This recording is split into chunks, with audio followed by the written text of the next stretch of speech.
ನಮಸ್ಕಾರ.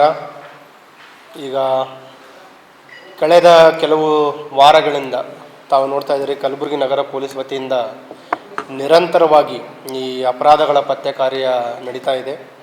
ಅದರ ಜೊತೆಗೆ ಅಪರಾಧಗಳ ಕಡಿವಾಣಕ್ಕೆ ಪ್ರಿವೆನ್ಷನ್ ಮಾಡಲಿಕ್ಕೆ ಕೂಡ ಸುಮಾರು ಸಕಾರಾತ್ಮಕ ಕ್ರಮಗಳು ಕೂಡ ನಡೀತಾ ಇದೆ. ಯಾವ ಪ್ರಕರಣಗಳು ಈಗ ಆಲ್ರೆಡಿ ರಿಪೋರ್ಟ್ ಆಗಿದೆ, ಆ ಪ್ರಕರಣಗಳನ್ನು ಭೇದಿಸಲಿಕ್ಕೆ ವಿಶೇಷ ತಂಡಗಳನ್ನು ನಾವು ಮಾಡಿತ್ತು. ಅದರ ಇನ್ನೊಂದು ಅಧ್ಯಾಯ ಅಂತ ಹೇಳ್ಬೋದು.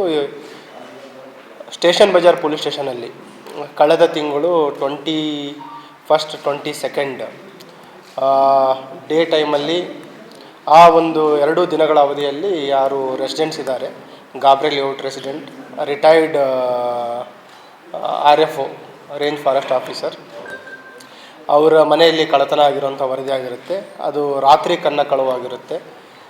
ಅದರ ಪ್ರಕರಣವನ್ನು ನಾವು ತನಿಖೆಗೆ ತೆಗೆದುಕೊಂಡು ವೈಜ್ಞಾನಿಕವಾಗಿ ಸಾಕ್ಷಿಗಳನ್ನು ಕಲೆ ಹಾಕಲಿಕ್ಕೆ ಸ್ಟಾರ್ಟ್ ಮಾಡಿದಾಗ, ಯಾಕಂದರೆ ಇದೊಂದು ಸ್ವಲ್ಪ ಅಮೌಂಟು ವ್ಯಾಲ್ಯೂಯೇಬಲ್ಸ್ ಹೋಗಿದ್ದು ಜಾಸ್ತಿ ಇತ್ತು. ಅರೌಂಡ್ 40 ತೊಲಿ ಗೋಲ್ಡ್ ಅಷ್ಟು ಹೋಗಿದೆ ಅಂತ ಅವರು ಕೊಟ್ಟಿದ್ದರು.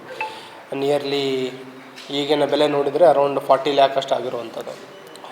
ಆಮೇಲೆ ಆ ಮನೆಗೆ CCTV ಇರಲಿಲ್ಲ ಮತ್ತು ಸ್ಥಳದಲ್ಲಿ ಫಿಂಗರ್ ಪ್ರಿಂಟ್ಗಳ ಬಗ್ಗೆ ನಮ್ಮ ಏನು ಸೋಕೋಟಿ ಮತ್ತು ನಮ್ಮ ಫಿಂಗರ್ ಪ್ರಿಂಟ್ ಟೀಮ್ ಎಲ್ಲ ವಿಸಿಟ್ ಮಾಡಿದರು, ಡಾಗ್ ಸ್ಕ್ವಾಡ್ ವಿಸಿಟ್ ಮಾಡಿದರು.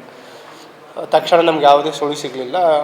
ಒಂದು ರೀಸನ್ ತಮ್ಗೆ ಗುರ್ತಿದೆ, ಏನು ಅಪರಾಧಿ ಇದ್ದಾನೆ ಅವನು ಅಪರಾಧ ಮಾಡಬೇಕಾದ್ರೆ ಗ್ಲೌಸ್ ಬಳಸ್ಕೊಂಡಿದ್ದಾನೆ.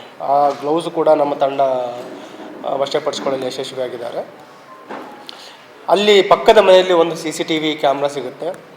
ಅಲ್ಲಿ ಅವನು CCTVಯಲ್ಲಿ ಆರೋಪಿಯ ಬಗ್ಗೆ ಸ್ವಲ್ಪ ಸುಳಿವು ಸಿಗುತ್ತೆ ಮತ್ತು ಕೆಲವು ಅವನ ಮೂಮೆಂಟ್ ಬಗ್ಗೆ ನಾವು ಜಾಲ ಹಿಡಿದಾಗ ಇನ್ನೊಂದು ಕಡೆ ಅವನು CCTVಯಲ್ಲಿ ಮೂಮೆಂಟ್ ಆಗಿರೋದು ಮತ್ತು ಅಲ್ಲಿ ಮೊಬೈಲ್ ಫೋನ್ ಬಳಸಿರೋದು ಗೊತ್ತಾಗುತ್ತೆ. ಬಸ್ ಮುಖಾಂತರ ಸೋಲಾಪುರಿಗೆ ಹೋಗಿರೋಂಥದ್ದು ಗೊತ್ತಾಗುತ್ತೆ.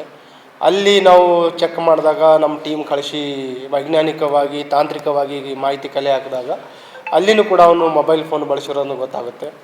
ಹಾಗಾಗಿ ನೆಕ್ಸ್ಟ್ ಆರೋಪಿ ಬಗ್ಗೆ ವೈಜ್ಞಾನಿಕವಾಗಿ ತಾಂತ್ರಿಕವಾಗಿ ನಾವು ಮಾಹಿತಿಯನ್ನು ಕಲೆ ಹಾಕಿದಾಗ ಅವನು ಅಲ್ಲಿಂದ ನೆಕ್ಸ್ಟ್ ಪುಣೆಗೆ ಹೋಗಿರೋದು ಗೊತ್ತಾಗುತ್ತೆ.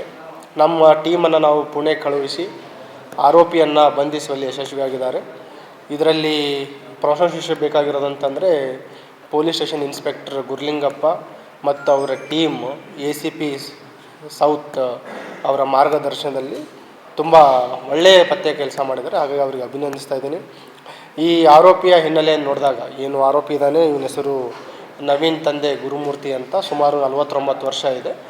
ಬೇಸಿಕಲಿ ಕಾರವಾರ ಜಿಲ್ಲೆಯವನು. ಇವ್ರ ತಂದೆ ಈ ಪವರ್ ಕಾರ್ಪೊರೇಷನಲ್ಲಿ ಸೂಪರ್ವೈಸರಾಗಿ ಕೆಲಸ ಮಾಡ್ತಾಯಿದ್ರು. 1995ರಲ್ಲಿ ಸುಮಾರು 30 ವರ್ಷ ಹಿಂದೆಯೇ ಇವನೊಂದು ಕಳ್ಳತನ ಪ್ರಕರಣದಲ್ಲಿ ಭಾಗಿಯಾಗಿದ್ದವನು. ಇದರಲ್ಲಿ ರಾಯಚೂರು ಶಕ್ತಿನಗರದಲ್ಲಿ ಭಾಗಿಯಾಗಿದ್ದ. ಅದರಲ್ಲಿ 3 ವರ್ಷ ಶಿಕ್ಷೆ ಕೂಡ ಆಗಿತ್ತು ಅವನ ಮೇಲೆ. ಇದೇ ಗುಲ್ಬರ್ಗ ಕಾರಾಗೃಹದಲ್ಲಿ 3 ವರ್ಷ ಶಿಕ್ಷೆ ಅನುಭವಿಸಿದ್ದಾನೆ. ನಂತರ ಈಗ ಅವನು ಪುಣಾದಲ್ಲಿ ಕುಕ್ಕಾಗಿ ಕೆಲಸ ಮಾಡ್ತಾಯಿದ್ದಾನೆ ಒಂದು ಟಿಫಿನ್ ಸೆಂಟ್ರಲ್ಲಿ. ಅವನು ಇಲ್ಲಿ ಅಪರಾಧ ಮಾಡಲಿಕ್ಕೆ ತುಂಬ ಇಂಟ್ರೆಸ್ಟಿಂಗ್ ಇರುವಂಥದ್ದು ಒಂದು ವಿಚಾರ ಇದೆ. ಯಾಕೆ ಇಲ್ಲಿ ಅಪರಾಧ ಮಾಡ್ದ ಅಂತ. ಗುಲ್ಬರ್ಗಕ್ಕೆ ಯಾವತ್ತೂ ಅವನು ಬಂದಿರಲಿಲ್ಲ. ಬೇಸಿಕಲಿ ಪುಣೆಯಿಂದ ಕನ್ಯಾಕುಮಾರಿಗೆ ವಿತೌಟ್ ಟಿಕೆಟ್, ಟ್ರೈನ್ ಟಿಕೆಟ್, ಅವನು ಟ್ರೈನಲ್ಲಿ ಸಂಚಾರ ಮಾಡ್ತಾ ಇರ್ತಾನೆ. TC ಅವರು ಅವನು ವಿತೌಟ್ ಟಿಕೆಟ್ ಟ್ರಾವೆಲ್ ಮಾಡ್ತಾಯಿದ್ದಂತ ಗಮನಿಸಿ ಗಾಣಗಾಪುರದಲ್ಲಿ ಗುಲ್ಬರ್ಗ ಸ್ಟೇಷನಲ್ಲಿ ಅವನಿಗೆ ಇಳಿಸ್ತಾರೆ. ಸೊ ಇಳಿದ ನಂತರ ಅವನ ಹತ್ರ ಖರ್ಚಿಗೆ ದುಡ್ಡು ಇರಲಿಲ್ಲ. ಸೊ ಆ ಒಂದು ಖರ್ಚಿಗೆ ದುಡ್ಡು ಇರಲಾರ್ದಕ್ಕೋಸ್ಕರ ಅವನು ನೈಟೆಲ್ಲ ಓಡಾಡ್ತಾನೆ, ರೆಕ್ಕಿ ಮಾಡ್ತಾನೆ. ರೆಕ್ಕಿ ಮಾಡಿ ಏನು ಈ ಸ್ಟೇಷನ್ ಬಜಾರ್ ರೈಲ್ವೆ ಸ್ಟೇಷನಿಂದ ಹಿಂದ್ಗಡೆ ಆ ಕಡೆ ಮೂವ್ಮೆಂಟ್ ಆದಾಗ ಗಾಬ್ರೆ ಲೇಔಟಲ್ಲಿ ಇರುವಂಥ ಒಂದು ಲಾಕ್ಡ್ ಹೌಸನ್ನು ಟಾರ್ಗೆಟ್ ಮಾಡಿ ಅಪರಾಧ ಮಾಡ್ತಾನೆ. ಮತ್ತು ಇಲ್ಲಿಂದ ಅಪರಾಧ ಮಾಡಿ ಏನೊಂದು 50,000 to 60,000 ಕ್ಯಾಶ್ ಇತ್ತು, ಗೋಲ್ಡ್ ಆರ್ನಮೆಂಟ್ಸ್ ಮತ್ತು ಸಿಲ್ವರ್ ಆರ್ನಮೆಂಟ್ಸ್ ಏನಿತ್ತು, ಪೂಜಾ ಸಾಮಾನುಗಳು ಎಲ್ಲ ತೆಗೆದುಕೊಂಡು ಎಸ್ಕೇಪ್ ಆಗಿರ್ತಾನೆ.